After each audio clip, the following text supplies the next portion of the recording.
అందరికీ నమస్కారం. ఈరోజు మన వీడియోలో మనం తెలుసుకోబోతున్నటువంటి విషయం ఏమిటి అంటే ధ్రువ చరిత్ర. ధ్రువ చరిత్ర ఎంతో పుణ్యమైనది. ఇది విన్నవారికి శ్రీహరి అనుగ్రహం లభిస్తుంది. స్వయంభవ మనువుకు శతరూప అనేటటువంటి భార్య వలన ప్రియవ్రతుడు ఉత్తానపాదుడు అని ఇద్దరు కుమారులు కలిగారు.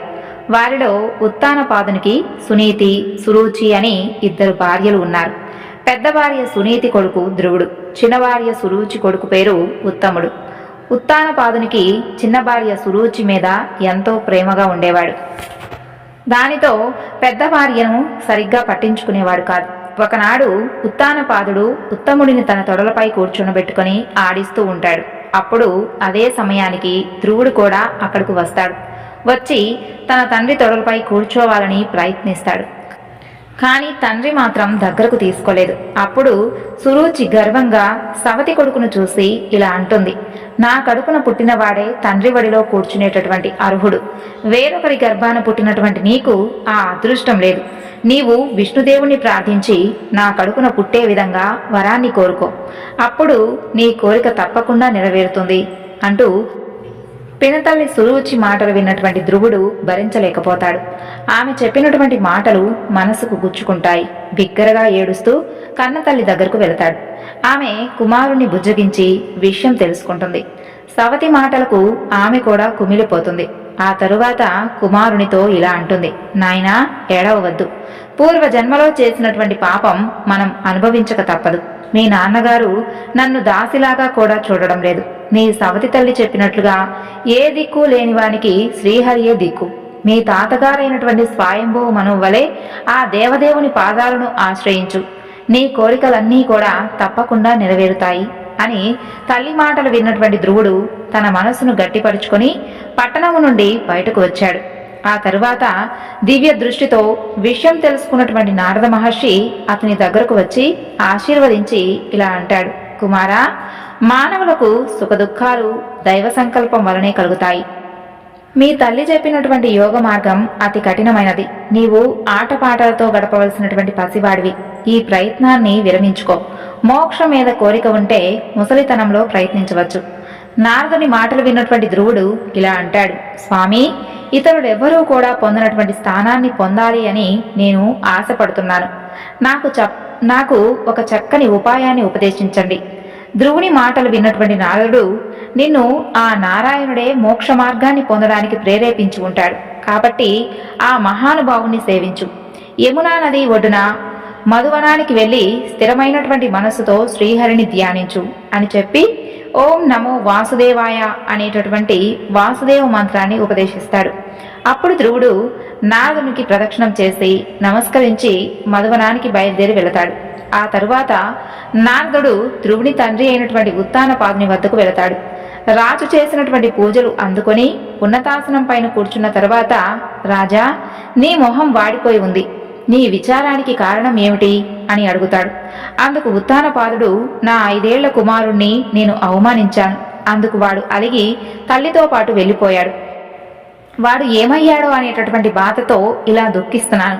నా చిన్న భార్య మీద ప్రేమతో ఈ దుర్మార్గపు పనిచేశాను అని చెప్పగా, అప్పుడు నారదుడు, రాజా, నీ కుమారుణ్ణి నారాయణుడు రక్షించాడు. ధ్రువుడు విష్ణుదేవుణ్ణి సేవించి సమస్త దిక్పాలకులు పొందలేనటువంటి నిత్య పదాన్ని పొందుతాడు. తొందరలోనే నీ దగ్గరకు తప్పకుండా వస్తాడు. నీ కీర్తిని కల్పాంతం వరకు ఉండే విధంగా చేస్తాడు అని చెప్పి అక్కడి నుండి వెళ్ళిపోతాడు. ఇక ధ్రువుడు మధువనంలో ప్రవేశించి యమునా నదిలో స్నానం చేస్తాడు. ఏకాగ్ర దృష్టితో సకల సృష్టికి కారణమైనటువంటి భగవంతుణ్ణి ధ్యానిస్తాడు. నియమంతో ఒంటి కాలిపై నిలబడి తన యొక్క శ్వాసను కూడా బంధించి పరమేశ్వరునితో అనుసంధానం చేస్తాడు. ఆ విధంగా శ్వాసను నిరోధించడం వలన శ్రీహరి కంపించాడు. ఆయన కంపించగానే లోకాలన్నీ కూడా ప్రకంపించాయి. ఆ విపత్తును గ్రహించినటువంటి దిక్పాలకులు ఆ ఆపదను తొలగించమని లోకరక్షకుడైనటువంటి విష్ణుమూర్తిని ప్రార్థిస్తారు. దేవతల ప్రార్థన విన్నటువంటి నారాయణుడు వారిని ఓదారుస్తాడు. ధ్రువుడు అనేటటువంటి బాలుడు నా యందు మనసును లగ్నం చేసి తపస్సు చేస్తున్నాడు. దాని వలన మీకు ఈ విపత్తు కలిగింది.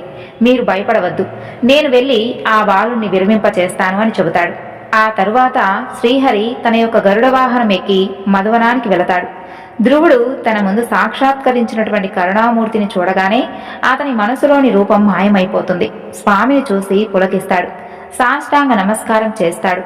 భగవంతుని ఏ విధంగా స్తుతించాలో తెలియక తడబడుతూ ఉన్నటువంటి ధ్రువుణ్ణి చూసి ధ్రువుడి యొక్క ఆలోచనను గ్రహించినటువంటి పద్మనాభుడు తన చేతి శంఖంతో ఆ బాలుని యొక్క చెక్కిలిని తాకుతాడు. భగవంతుడు ప్రసాదించినటువంటి మహిమ వలన సుజ్ఞాని అయినటువంటి ధ్రువుడు పలు విధాల ఈశ్వరుణ్ణి స్తుతిస్తాడు. అప్పుడు భగవంతుడు మనసులోనే సంతోషించి ఇలా అంటాడు, రాకుమారా, నీ యొక్క వ్రతదీక్షకు నేను మెచ్చాను. నీ అభిప్రాయాన్ని గ్రహించాను. నీ కోరిక తప్పకుండా తీరుస్తాను. గ్రహాలు, నక్షత్రాలు, తారాగణాలు, సప్తర్షి మండలము, జ్యోతిష్ చక్రము దేనిని ప్రదక్షిణ చేస్తూ ఉంటారో అటువంటి దువక్షితి అనేటటువంటి మహోన్నతమైనటువంటి స్థానాన్ని 66,000 సంవత్సరాల తరువాత నీవు పొందుతావు. ఇది వరకు ఎవ్వరూ కూడా దానిని పొందలేదు. 3 లోకాలు నశించేటప్పుడు కూడా అది నశింపక ప్రకాశిస్తూ ఉంటుంది. అంతవరకు నీ తండ్రి రాజ్యాన్ని ధర్మ మార్గాన పరిపాలిస్తావు. ఇలా ధ్రువుని కోరికలను తీర్చి అతను చూస్తూ ఉండగానే నారాయణుడు అంతర్ధానమయ్యాడు.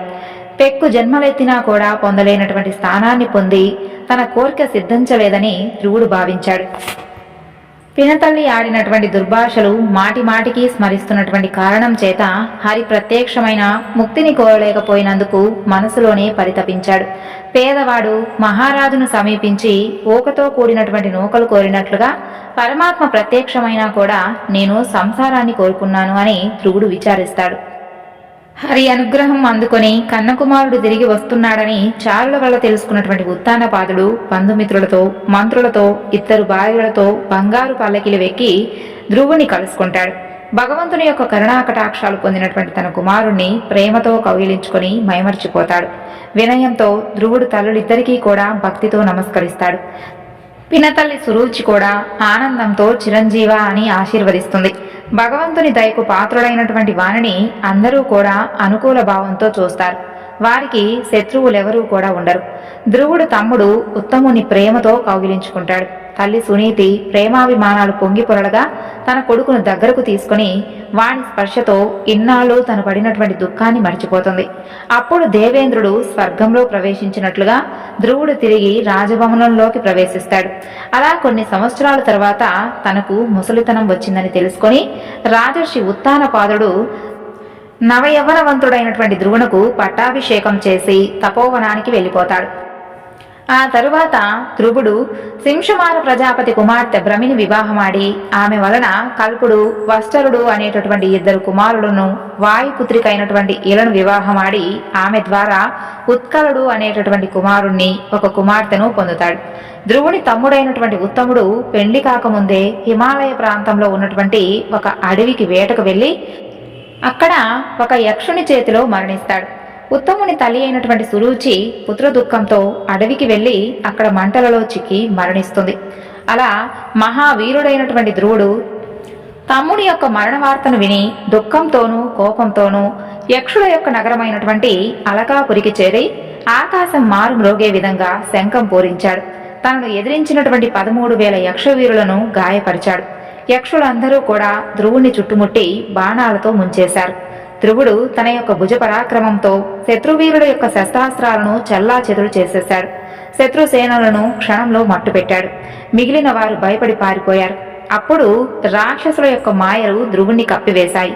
మహామునులు చేసినటువంటి హెచ్చరికతో రాక్షస మాయను గ్రహించినటువంటి ధ్రువుడు శ్రీహరిని స్మరించి నారాయణాస్త్రాన్ని ప్రయోగించాడు. ఈ విధంగా ధ్రువుడు వధిస్తూ ఉన్నటువంటి నిరాపరాధులైనటువంటి యక్షులను చూసి ధ్రువుడి యొక్క తాతగారైనటువంటి స్వయంభువ మనువు ఋషులతో కూడా వచ్చి ధ్రువునితో ఇలా అంటాడు, బిడ్డా, ఆగ్రహాన్ని చాలించు. తమ్ముడి చావుకు పరితపించి నిరాపరాధులైనటువంటి యక్షులను సంహరించడం సరికాదు. నీవు మన వంశంలో పుట్టినటువంటి పుణ్యాత్ముడివి. వెంటనే నీ యుద్ధం విరమించు. శివుని సోదరుడైనటువంటి కుబేరుని పట్ల అపరాధం చేశావు. ఆయనను ప్రార్థించు అని చెప్పి అక్కడి నుండి వెళ్ళిపోతాడు. ధ్రువుని ప్రార్థనకు సంతోషించినటువంటి కుబేరుడు ప్రత్యక్షమై, కుమారా, మీ తాతగారి ఉపదేశాన్ని మన్నించి నీవు విరోధాన్ని విడిచిపెట్టావు. అందువలన నాకు ఎంతో సంతోషం కలిగింది. జీవుల పుట్టుకకు నాశనానికి కాలమే కారణం. భగవంతుడే అన్ని కర్మలకు సాక్షిభూతుడు. నీ తమ్ముణ్ణి చంపింది యక్షులు కారు, యక్షులను చంపింది నీవు కావు అని చెప్పి ఎన్నో వరాలను ఇచ్చి అంతర్ధానమయ్యాడు. ధ్రువుడు రాజధానికి మరలా వచ్చి ధర్మనిరుతుడై యజ్ఞ యాగాదులు నిర్వర్తించి పురుషోత్తముణ్ణి పూజిస్తూ 66,000 సంవత్సరాలు రాజ్యపాలన చేశాడు. ఆ తరువాత రాజ్యాన్ని కుమారుడికి అప్పగించి బదరికావనానికి వెళ్లి కాలం గడుపుతూ ఉన్నాడు. కొన్నేళ్లకు ధ్రువుడి వద్దకు ఒక దివ్య విమానం వచ్చింది. అందులో నుండి దిగినటువంటి విష్ణు కింకరులు, ఓ రాజా, నీవు తపస్సు చేసి మెప్పించినటువంటి విష్ణుమూర్తి మమ్మలను నీ వద్దకు పంపించాడు. ఎవరికీ దొరకనటువంటి విష్ణుపదాన్ని నీకు ప్రసాదించాడు. దయచేసి ఈ విమానాన్ని ఎక్కండి అని అంటారు. ధ్రువుడు ఆ రథం ఎక్కబోతూ తల్లిని విడిచి వెళ్తూ ఉన్నందుకు విచారిస్తాడు. అది గ్రహించినటువంటి కింకరులు అప్పటికే ముందు భాగంలో ఉన్నటువంటి సునీతిని చూపించారు. ధ్రువుడు పరమానందభరితుడై తల్లితో కలిసి విష్ణు భక్తులు మాత్రమే చేరుకోగలిగినటువంటి దివ్యపదమైనటువంటి ఆ విష్ణుపదాన్ని చేరుకున్నాడు. ఇలా ధ్రువుడు చేరుతున్నటువంటి విష్ణుపదం కాంతిమయమైంది. ఆ కాంతి ముల్లోకాలకు విస్తరించింది. ఈ యొక్క ధ్రువ చరిత్ర అతి పుణ్యమైనది. ఈ ధ్రువోపాఖ్యానాన్ని త్రికాలాలలో పుణ్య దినాలలో భక్తి శ్రద్ధలతో పఠించిన, విన్న ఉత్తమ గతి, అలాగే శ్రీహరి యొక్క అనుగ్రహం తప్పకుండా లభిస్తాయి.